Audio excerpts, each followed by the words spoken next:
Öçür ayağa. Öçür ayağa. Sen kimsin ha? Sen kimsin? Öçür lan telefonunu. Sen bekledin. На светофор. Светофор. Оңго солго бурулсаңыз Тажикстандын жолу.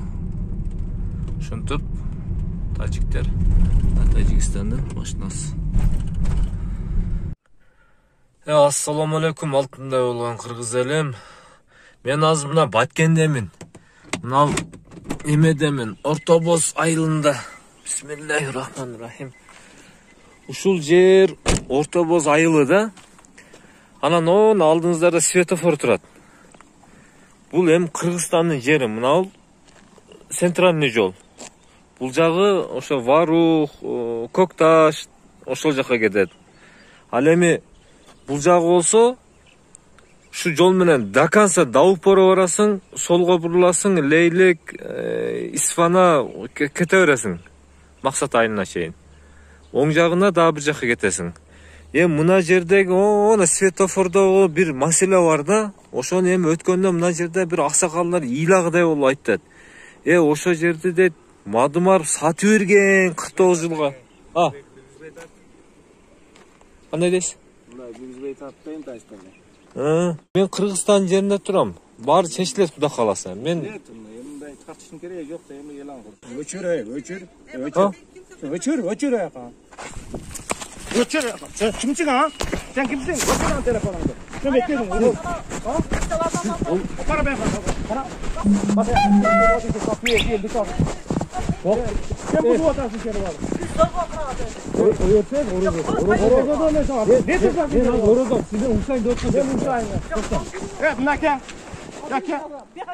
Yallah atlamazsan. Buna. Ya kan yaşasın. Nakya. Biz zorba yaşayız. Uyatta orada. Eski cemaate sürüyor. Ben sana aytıp tartmağın diyor. Koyarsanız bundaydı sürüyorsan. Yok tartmağın diyor. Seni anda kılam, bunda kılam, elge anda kılam desin. Jon konuşacağız. Telefonunu aldım, öçürdüm bakın.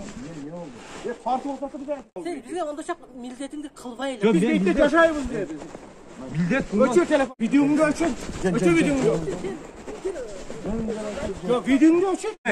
Adam da yemeği vızıldavan orada. Yallah attan bunu, oyaktan bunu de. Ondan sonra çıkan yok. Ondan sonra çıkan yok hatta. Öçür videomu da. Video ölçük. Öçür. Ben erkektim ölçük. Çoğunu ben size camasına söylüyorum yok buna. Sen Kırgız deyip geldin de. Camasına İstanbul söylüyorum. olsun sen. Hazır. Az gelet hazır. Kim gelir? Kim gelir kim gel? Ha? Kim gelir de? Oldu de mi? Boldu değil. Oldu. Video ölçük. Kimin?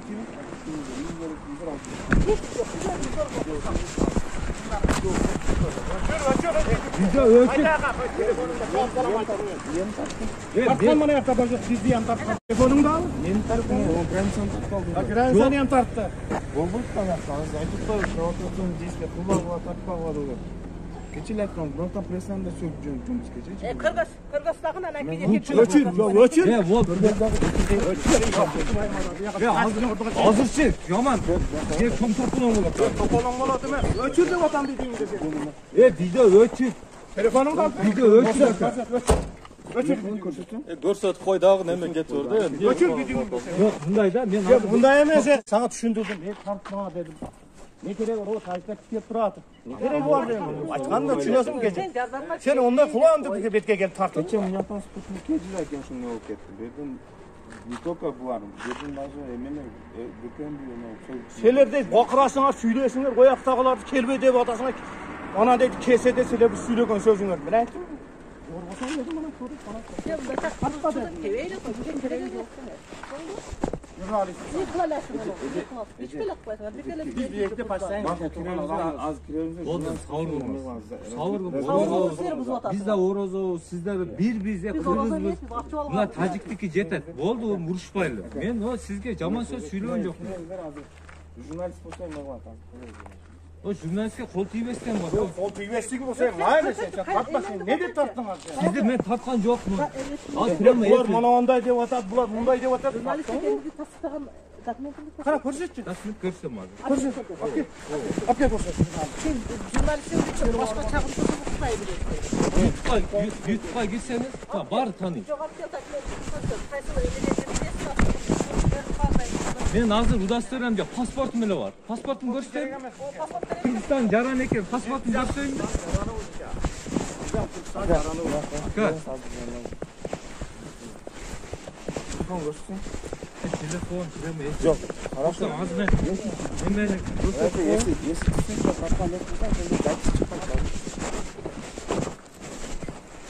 nima qildim? Ya boldan da çıkarsanız çıkarınızdan da. Оружие как? Bu avcı özümdü. Разрешение бар ма? Hazır men nimege Gördün mü? kırkayım da çalayım bu. Ya Raşen'e varacağız mı öncürüyordu bunlar? Sen bilmemişsin ki. Yok çalayım bu. Sen misin ki? Yok hazır buna yerde turşundan yerde alayım. Niye? Asla nemen gereği yok. Hey, varacağım mı öncürüyorsunuz ki gelip abi bitketti. İşte bu. Hatta az ne var? Değil mi Aka? Ya al. Оружие al. Al olsan. Kaç para arızalar var diyeyim bana. Biz ondan yemek. Yok onda yemeyiz.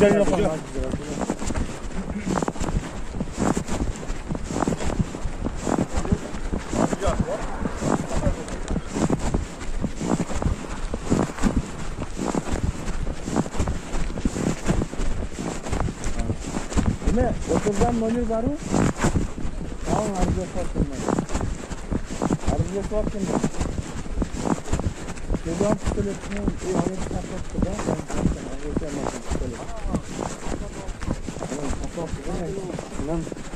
Ana buna.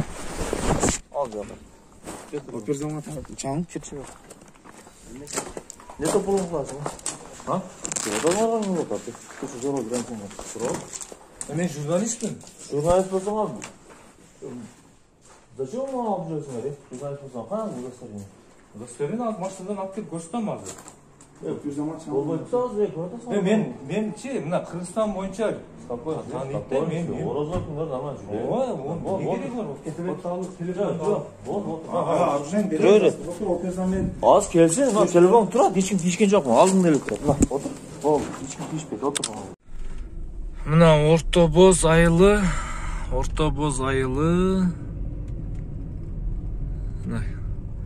Мына светофор. Оңго солго бурулсаңыз Тажикстандын жолу.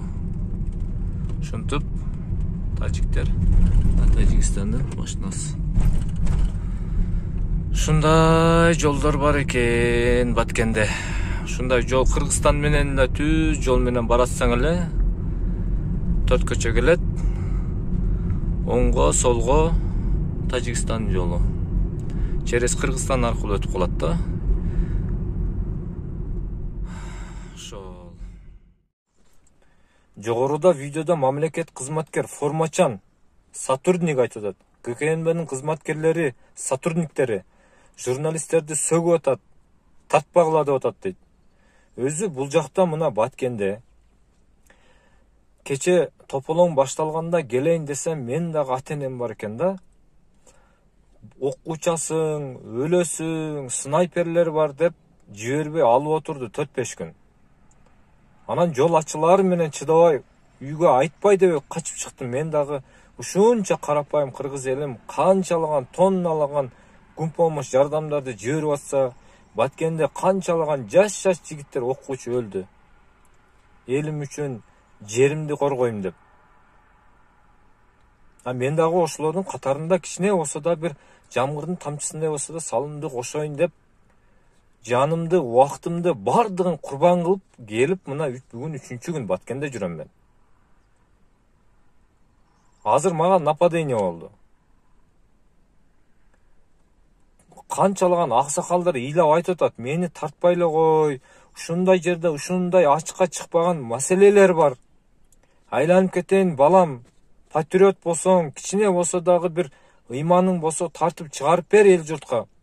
Бизде чечилбеген маселелер көп, биз кыйналдык, тартып бер дейт.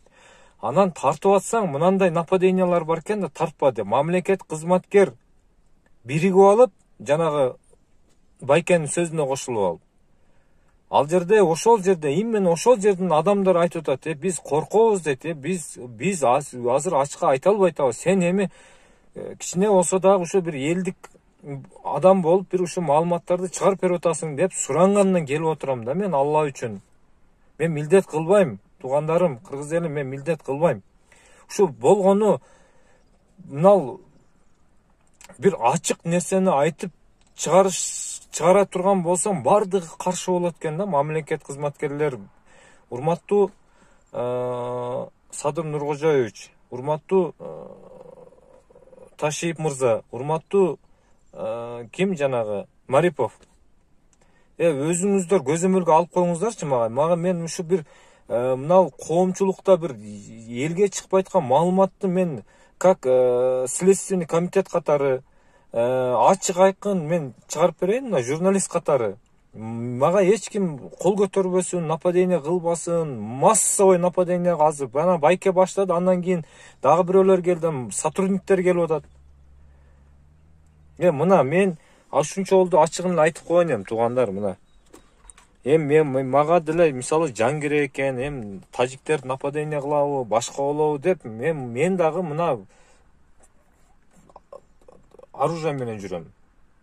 Кичине болсо да бир коргонуш, защита үчүн. Мен бирөөнү бир жаман иш кылайын деп аткан жокмун. Ушул бир мындай ачыкка чыкпаган маселе коомчулукка чыкса, коомчулуктун көзөмөлү менен ошол иш чечилип кетсе деген эле бир ниетим. Урматтуу президент, урматтуу мына азыр эгерде мына Баткенде мага бир жаман иш болсо, мейли кол көтөрүп же бир нерсе кыла берсин. Мен ошол мына ичибиздеги арабыздагы ирип кеткен, сасып кеткен душмандардын колунан ошол мамлекетибизге, Кыргызстаныбызга, кыргыз элиме душман болгон айрым бир мындай бир күчтөр, бир сасыткылардын колунан кетсем кете берем мен. Мен коркпойм, мен любой жерге мен. На то пошло азыр. Мисалы кирип туруп Тажикстандын ичинде ушундай бир кыргыз алып кетти, же болбосом кийир, же болбосом тарт, же болбосом ушундай бир кызмат кылып берсе кирип кете берем мен. Жалгыз болобу, башкасы болобу кирип кете берем. Азыр ушу тапта, азыр мына Баткенде любой жерге чакырсын, маалымат берсин, мен барам. Ошол адамдардын арасында кече айтып атат. Бир военный айтып атат. Секретли мен тартпай эле кой деп, просто мен сага айтып коеюн деп. Мына немен Баткендин ичинде тажик жарандар бар экен да, бүт шестеркалар. Ошолор бүт сатып турат экен. Анан элди ушундай басып турат экен да, кыйнап, кордоп. Өзүңүздүн Кыргызстаныбызда, өзүңүздүн өлкөбүздө туруп алып, бүтүн мамлекеттин жарандарынан, бүтүн мамлекеттен коркуп, шүмүрөйүп, шүмшүк болуп, бечара болуп жашагандан көрөктү. Биз го майлы болуп турушум шүмүрөйүп жашай берет экенбиз. Анан биз кетебиз, бизден кийинки кыздарыбызды булар муң кылат, муң деп коебу, эркектер кул кылып жердин баардыгын алып туруп кор болуп кетсем эмне болот? Мына патриот, мен кыргызмын, мен кыргыз элим үчүн, мекеним үчүн деп бир кооптуу жерлер болсо, мен номерим жазып коем, WhatsAppка чыгып келгилечи, ушу элдер кайрылганда кичине болсо да бир мындай сүр болсун. Жалгыз болгондо бир аз кыйыныраак болуп калат, мейли. Урматтуу президент Садыр Жапаров, сизди мына 7 миллион эл ишенип, үмүт кылып, ушу граница маселеси чечилет, башка маселе чечилет деп, урматтуу Ташиев мырза, керек болсо мен мына кече сиз немеге келгенде, Куршапка келгенде, мен сизди ошо съемка кылып материалдарын чыгардым, бирок бир экөөс бир сөз айтайын дегенде мүмкүнчүлүк болбоду, жана жан жөкөрлөрүңүз жолотподу. Садыр Жапаров, сизге мен кудай кааласа жете албай жүрөм. Мынау неме Садыр Жапаровго чейин неме болгон, Талант Мамытов болгон, временный президенттин полномочиясын аткарган. Ошондо 2-3 маселе менен Бишкекке барганда киргизбей дүйшөмбү күнү ГКНБнын балдары ороп ак үйдүн ичинде, военный служба ороп, эмнеси бар экен? Мен кирип туруп ошо маселени коюп туруп эле суроого жооп алып тартып чыгып кетсем эмне болот экен эми? Ошого ызылдашып, анан понедельник күнү, 1-күндөн 5-күнү кабыл алабыз деп, 5-күнү барсаң камера менен киргизбейди. Камера менен киргизбей, несинен мисал камерадан коркот? Кирип мен ошо маселени коюп, кандай чечилет, эмне болот? Ачыкка чыкпай аткан болсом мен чыгарып берейин, мага тоскоолдук жаратпасын деген бир эки суроом бар эле, жооп алып эле чыгып кетсем болбоду. болуптур, мына камерасы жок, кирдим. Киргенде эмне болду? Киргенде мен айылдан эле үстүмө бир жаман курткамды кийип алып эле мындай эле баргам, костюмшум кийип, ак көйнөк кийип келди. Анан бирөөсүнө жиним келип айттым, аттыкына кийип келеби дедим. Жок болсо, алып бер, мен сумга барып костюмшумду алып бер, анан кирем дедим. Күлөт кайра. Анан о Талант Мамытовго алып 7-жылга чыктым, кирдим, учураштык, отурдук. Жана таттуу конфеттери бар го, чайлары, кофелери, ол бала болуп мен иче элекмин. Ону ичким карапайым эл иче элек. Президентский деп коет экен. Отурган кресло, диван жөн эле. Бияктагы Баткендеги мисалы элдердин жашоо шарты, тажиктердин корболуп, өлүп, үйлөр күйүп атат. Олар Бишкекте ак үйдө отурат экен, жирный. Ошолорду мен элге чыгарып берет элем камера менен киргизгенде. Айтсам күлөт, ошон үчүн камера менен киргизбедик деп. Азыр мен мына Баткенде турам. Уже паспортумду алып, сүрөткө тартып, машиналардын номерин тартып, бүт бардыгын уже артыма түшүп алды. Чөөрсүн, мен просто ошо карапайым элдин немесин чыгарып берейин деп атам, ошо чечилбеген маселе. Каерде эмне болуп атат? Мага полномочия берсинчи, мен ошо каерде болсо ошо маселени чече турган жолу табылат да, Алла кааласа. Орустар айтат, безвыходный положение не бывает дейт. Безвыходный положение болбойт. Любой ситуацияда выход болот. Мага берсин, мага полномочия берсин. Давай, вперед десин, мен өмүрүмдү арнай берем мен ушу мына жерим үчүн, элим үчүн. Мен мындай сөз менен эле үйдө отуруп алып эле ла эмес, мен мындай эл аралап жүрүп туруп, мындай иш жүзүндө көргөзгүм келет мен. Либо эмне бир иш болду, ол ишке ким тиешелүү барып туруп, ошо отурган кабинетине тургузуп туруп эле жүр деп туруп, 1-2 күнүн ичинде чече турган болсо 1 саат, мага желательно ошо эрте чечилген жакшы.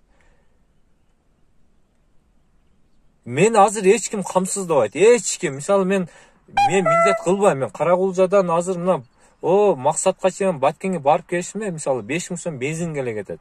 Жакшы, азыр орозобуз, кичине тамак аштанда эконом болуп атат. Барбай үйдө жатып алсаң дагы болбойт экен. Кече кичине ушу подписчиктер менен кичине көңүл ачайын деп бир манты тууралуу чыгарып койсом, жөн эле жүрөгү орто турган сөздөрдү айткан. Хак сөз да ал. Сен манты жей турган заманбы дейт. Мага ошо нерсе жетпептир. Бул жакта проблема болуп алса, мен үйдө отуруп алып, манты жеп эфирге чыккан туура эмес болуп калганда, эфирге чыгып кетти, элдер айтып атат. Анан мага жетти эмнергечи? Эмнерге жарым мантылар кеп туруп калды. Же нары эмес, же бери эмес. Сен манты жей турган, сен барбайсыңбы немеге дейт. Акыйкат сөздү эл ушундай экен да, хак нерсени сүйлөйт экен. Бирок арасында саткындар болот экен да, саткындар. Мен о саткындардычы мага коюп берсе, мен саткындарды өзүнүн ордуна коюп, просто ого кошулуп алып, мамлекет кызматкерлери ызылдап атат. Урматтуу Ташиев, мына Баткенде бүт күч органдарын айтып коюңуз, дайындап коюңуз. Мен ушул жерде кызмат кыла берем. Силерге жардам берейин деп атам. Мен жардам берейин деп атам. Мен Алла үчүн жардам берем. Мага бир мындай жок дегенде айлык төлөбөсөңөр дагы мындай кол тийбес кыл бир возможность бересиңерби? Мен мындай иштеп берейинби? Бекер эле, жөн эле мына каерде маселе болсо элге чыгарып, эл журту буга машпара кандай дейсиздер? Комментарийга жазыңыздар. Эмне кандай кылып чечилет? Кыскасы чечилиш керек. Мен азыр мына ушунчалык мен жана жерде өзүмүн ошо кыргыз элдин арасында бир айрым бир саткындардын нападениясына мен өтө жаман болуп кеттим мен. Тажиктер мыякта турсун, мен бул жакта. Кече мына үйлөрдө өлгөн бала, мына Тажиктен Рамазан айында өлгөн баланын ошо мен элестете албайтам, мен көз алдыма элестете албадым. Ошо бала кандай акыбалда, ошол автоматтын огу учуп келатканда кандай көз караштар болду, кандай узап кетти, кандары кургай элек, чымындар ызылдап канын соруп атат. Ошо калып кеткен канын. Үйлөр күйгөн, канчалаган адамдар отурат. Ошолордун бардыгын ачыкка чыгарып чечилбеген немени, границаны чечип, Кудай кааласа иншалла. Мен жогорку окуу жайды бүтө албай калдым, мен мүмкүнчүлүк болбоду. Бүтпөсөм дагы мен ошол президент болобу, башка болобу, ошолордун эле иштеген ой жүгүртүм, акылым жетет. Мен Кудай кааласа Аллах берген акыл бар, жетет. Мага көргөзүп эле койсун, мына жер мындай болуп, мага көргөзбөй эле, мага ушу тийишпей эле полномочия берсең, сен мына жумушту аткар деп койсун. Мен